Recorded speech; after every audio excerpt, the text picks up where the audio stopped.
My name is Szerdi. I'm the current commissioner in District 4, which will have two people running against me. Last time I put my name out there, I actually went to 2 years worth of commission meetings prior to even deciding to run.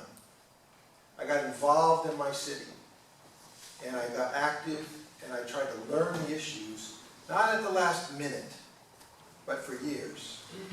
Now, I did move here about 9 years ago in South Pompey on 217. It was a house that was like you see around here. No one lived there.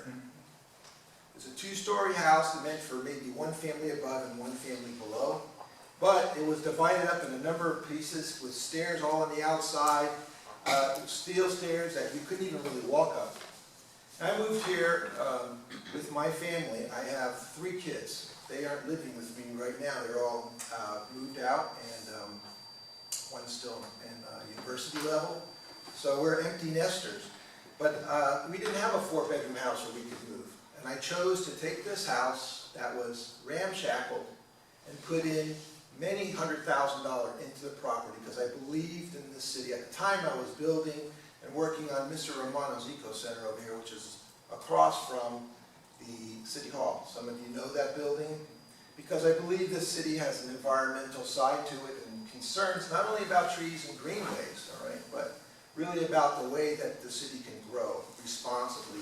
I grew up in Fort Lauderdale, so I did a lot of swimming and fishing and all that. I lived in the canals. I know what South Florida benefits are. And I didn't want to see this little area that still I could reminisce back of what was really fun to grow up here and raise a family. So I'm 62 years old and I have a lot of energy left, but my background is I'm an architect and I'm an environmental architect. I'm also a professor of architecture. I graduated from the University of Florida. I love the Florida Gators. I have a bachelor's and a master's, but I went through the community college system. And I teach at Indian River State College because I believe that we give all these kids a chance who can't really maybe go to the university first. So I have a true civic drive in me that's rooted. I've taught for almost 30 years from different places, from University of Florida, FAU, Broward, and now up there. So I have a deep desire to help. Also, I've been on the board for the Treasure Coast Palm Beach Regional Planning Council.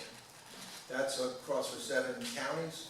I was chairman for the U.S. Green Building Council for Palm Beach and Treasure Coast.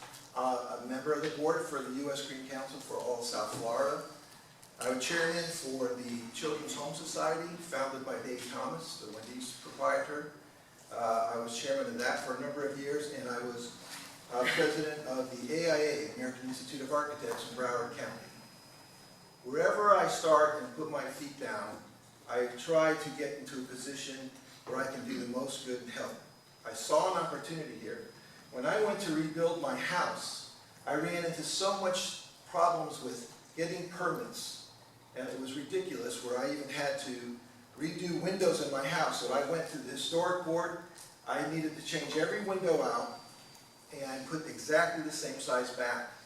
When I went to go get CO, one of our inspectors at the time said, well, you can't open that window, you're missing an inch for people to get out of the bedrooms on the 2nd floor. I said, well, I have carpenters that are twice the size of me getting in and out of there all day. And I went to the fire marshal at the time, Captain Carcillo, who said, let me come over there and take a look because the historic board told you one thing, and yet you have somebody here kind of running interference. Well, he wrote me a letter, but it didn't matter. I ended up having to take those windows back out and do it. That really upset me. At the same time, now, over a year later, I move into the house and I found out they're going to build a 5-story condo across the street from me. Why? Because the zoning codes conflicted with the historic compatibility guidelines. I did 3-dimensional modeling to help my neighborhood out. We fought that condo. It never existed. It wasn't really making a friendly gesture with my neighbors who were selling their property, but that didn't happen because it's all about compatibility. That's what I've been helping. I helped rewrite our land development codes, and besides, whatever you want to hear him say, believe me, we didn't raise the heights, we lowered it. We lowered the heights. And so we have code compliance with teeth, and we also are dealing with traffic calming is coming up right now in ours. So we will be looking at reusing the CDBG funds, and exactly what was said as far as road diet to reduce it is already in the works. But I'll be around to answer any other questions. And we're on track. If you think things are going wrong, you should let us know. We answer things all the time. Thank you.